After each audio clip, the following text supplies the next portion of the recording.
So good. So let's take a look at what you can get away with this week. It's pretty amazing. One man arrested after a mass shooting in a South Carolina mall, they have them there, in which 14 people were wounded. He's been released. He's under house arrest and must wear an ankle monitor after the judge set $25,000 bond. Now, there's an investment opportunity I missed out on, ankle monitors. Who knew that they would replace prisons? Maybe Nike or Converse can make a version that comes with one already built in. Thankfully, he has been told not to contact victims of the attack who range in age from 15 to 75.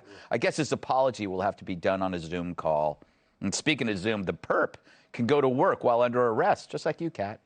Guess who will be voted Employee of the Month in that office? The HR department must be dreading his yearly review. Meanwhile, in D.C., which stands for Duck and Cover, it appears dog napping is not a crime-worthy crime. A crime-worthy crime, worthy of incarceration. I'm losing my brain. The feds chose not to press charges against 4 men arrested at an apartment where Pablo, a missing dog, was found. Pablo was taken from his owners at gunpoint, along with firearms and drugs. The 4 men were released and won't be charged, which again will only embolden criminals, not to mention damaging Pablo's self-esteem. Poor thing. I guess the dog couldn't fill out the paperwork without opposable thumbs. You have that problem, Charlie. Meanwhile, over at the Edna Mahan Correctional Facility, it's a woman's prison. Your future mailing address, Kat. There, a transgender prisoner knocked up not 1, but 2 female inmates. You go, girl. And here I was thinking a trans woman in a women's prison was going to cause problems. No, apparently the inmates welcomed her with open arms. I hear they're going to have the gender reveal party in the laundry room. And the gift registry is the prison commissary. I already ordered the tins of mackerel. That's what they sell. I checked on the commissary. They sell tins of mackerel and Miss Debbie snack cakes. Demetrius Minor, who's in the New Jersey women's prison, confessed to impregnating 2 inmates, one of whom is serving a life sentence, and will give birth in early autumn. Officials say the baby could be released early with good behavior. That was a joke. Just in case anybody missed it. By the way, the father, who is also the mother, but not the birthing person, is currently behind bars for stabbing their foster parent to death. God, I hate to see what crimes Demetrius Major is committing, because his name's Minor. So a murderer and a lifer are expecting. If their kid's future was any bleaker, he'd be a Democrat in the House come this November. This baby has the genes of 2 criminals. He or she will be the first baby that, when born, to shiv the delivery doctor who slaps it on the ass. And yes, the media uses the proper woke pronoun, there, to describe the murderer who knocked up the ladies. Because not doing so would be the real crime, I think. Now, we used to worry about prisoners sneaking in a file and a birthday cake, not a penis. But I admire this scam. Think about how terrified these woke suckers are. They're consumed over pronouns without questioning whether, placing a biological male murderer in a woman's prison is a good plan. But the idiocy is all connected through wokeness. Apparently, the facility changed its transgender policy last year, so it now allows transgendered women who haven't yet undergone sex reassignment to come in, meaning that an inmate with a penis can shower among inmates with vaginas. And no, that's not a loofah. And you wonder why women are getting knocked up in prison. The officials say it's a job hazard, so what can you do? Well, first, maybe cancel the drink specials on ladies' night and stop housing biological males with females. That's a start. Get them out of the women's prisons and into the college swimming pools where they belong. So that's crime today. But let's just hope more criminals don't figure out this loophole. Oh, help! Help! I'm being mugged! All right. Break it up. That's it, pal. You're going to jail. Yeah. Oh, I'm sorry, ma'am. You're going to lady jail. I didn't know Emily was bald. Bald man. Yeah, she can carry it, though. For now, anyway. But, you know, here in New York, I keep being told things are going to improve, right? But a corpse was found at the subway stop Sunday morning. That's the stop I used to take to Fox every day. And he wasn't the worst-smelling person in the car. Yeah. Down the block from me, 2 men got shot in a dispute in front of a pizza joint. Don't ever make fun of anyone ordering a slice with pineapple on it. Maybe it's me, but I keep feeling like adults have gone AWOL. Ever since we've criminalized law and order, all that's left are 2 groups, the oppressed and their victims. It's the allegedly oppressed who victimize but then use their status as oppressed as a shield. The lunatics have changed the language and changed the realities of life without letting the rest of us know. So we're living in a lab experiment right now where the left tests out their horrifying theories on us. Before, we operated on incentives and disincentives, but now progressives have disconnected punishment from crime, and we're left with a civilization at the mercy of the criminally insane. Anyway, happy Monday. Is it too soon to start drinking? No. Let's welcome tonight's guest. He's an advocate for spaying and neutering pets, and some of our panelists. Host of Dr. Drew After Dark and the daily streaming show Ask Dr. Drew at Dr. Drew TV. I bet it's Dr. Drew. How'd you know? I don't know. Boy, if she talked any faster, the audience would start square dancing. Outnumbered co-host Emily Campagno. He's my favorite Charlie, after a horse. Washington Times opinion editor and Fox News contributor Charlie Hertz. Well, Jesus turned water into wine, and she turned wine into showing up to work hungover. Fox News contributor Cat 2.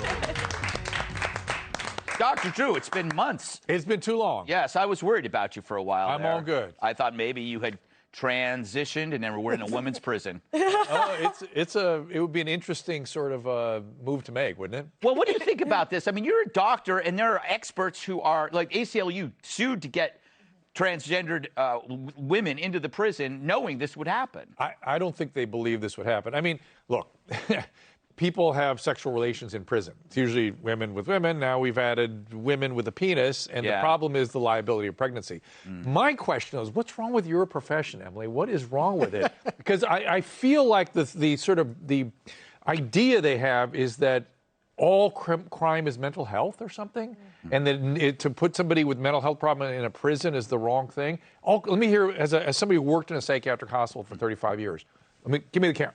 All crime is not mental health. It is not. There are criminals out there. You sound sane while you're doing this, by the way. I know, crazy, right? Yes. Crazy that I sound sane. And there are people that are crazy but need containment. They need it. It's what they need. Right. And you can deal with that with some sort of facility, but not the streets and not ankle bracelets. That's not going to work. I was thinking about this the other day, and it's very strange that the idea that somehow it's better to have the mentally ill on the streets of New York, where there are loud noises and cars beeping and crowds. That seems to me the worst place to be mentally ill and homeless. I would think something bucolic, where they used to have sanitariums, you know, out in the hills, people in white coats. Remember that when you were a kid? They had the butterfly net. Yeah. That's how I would solve problems. Guys in white coats with butterfly nets. I know there wasn't a question in there. I agree with you. Thank you. And Dr. Drew, to your point, yeah, I agree with you. I think it's the extreme segment of those attorneys, so the extreme portion of defense attorneys, the extreme portion of prosecutors in name who actually aren't prosecuting these crimes as they should be, right? So do they think it's a mental health problem, and that therefore, and I'm all for mental health problems being treated in a hospital, but they're not doing that either. No. Right. What is their plan? They're not, look, I don't know. I don't speak for them. I promise. I don't. Why are you here, Emily? Speak for all attorneys. God, I feel like I'm on the stand. But what I just wanted to say that, so an example of that, when you talked about, you know, the oppressors using their shield. So the ACLU, yes, sued to have transgenders be in the same prison as biological women, and among others, the Correctional Officers Union staunchly argued against it, right? They called it. They said, we predict pregnancies. We predict a whole host of obviously health issues. This guy impregnated two. STDs. And the fact that the judge, however, ruled in their favor, there's multiple now transgenders in there.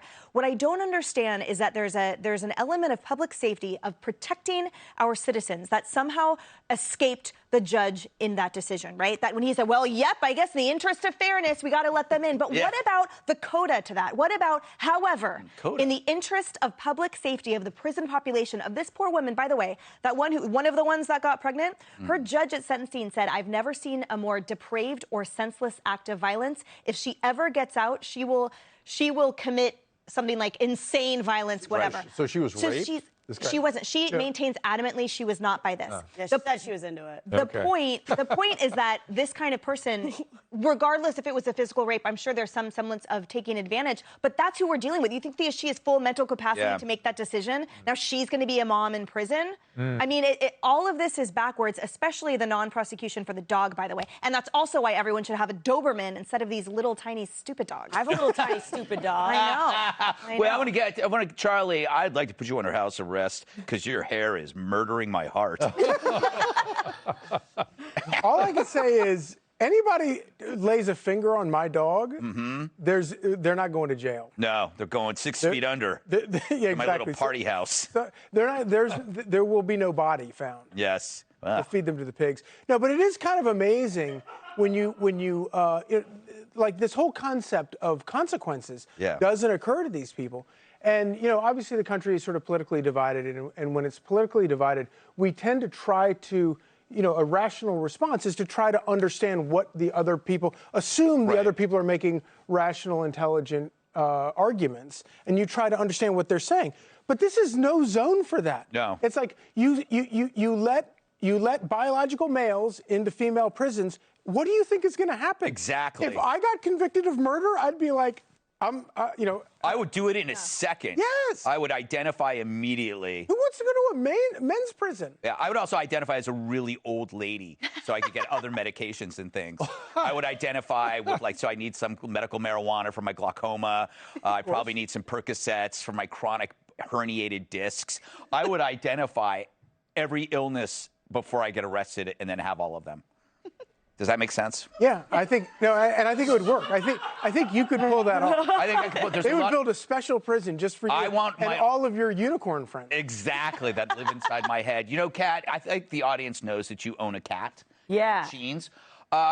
Would it hurt you to know that somebody could steal your cat and not go to jail, even though your cat is almost 40 years old and barely breathing? Not yet. No, he has the inhaler that helps him breathe. Yes, exactly. I'm serious. So, but is that just? I mean, I guess your cat isn't property. No, so the cat, I mean, I wouldn't be worried about him because he would just claw someone's eyes out. Yeah, he's not a nice cat. They'd steal your dog. Yeah, they steal the dog. And then Sheens, Sheens is really up on all this stuff. And Sheens, whenever he hears another story about a dog being stolen, he's like, I wish it would be Carl. Oh, and then I have to say, Cheese, you can't say that. He's right there. But yeah, it's also, that's why I can never certainly go and take the dog out. It would not be safe for me to do so. So that's why Cam needs to do it every time. Well, you live in a neighborhood where there is a lot of issues going on. And has it gotten better? No, I mean, we were on a walk the other day and some homeless guy was like going up to Carl, like crazy guy out of his mind. And I was Did you have a dog walker? Yeah, we also have a dog Kill meat's walker. off this week.